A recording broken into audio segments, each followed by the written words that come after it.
उसे प्रीतिया लागी जब सूझी ना कुछ यार। याद में तड़फत रही मनवा संभले ना संभार। केहू से प्रीतिया लागी जब सूझी ना कुछ यार। याद में तड़फत रही मनवा संभले ना संभार। खुशी में रहेला पागल प्रेमी पहले न कुछ बुझाई हो। ई रोग ह कैसन पता चली जब होलाई में जुदाई हो।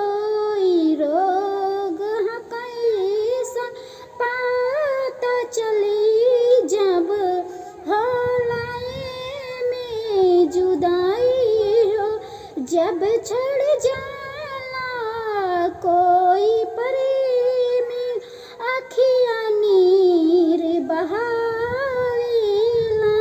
बीतल बतिया याद जब आवे दिलवा के रोवावेला।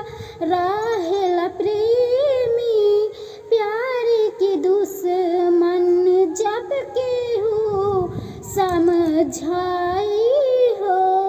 ई रोग ह कैसन पता चली जब होलाई में जुदाई हो।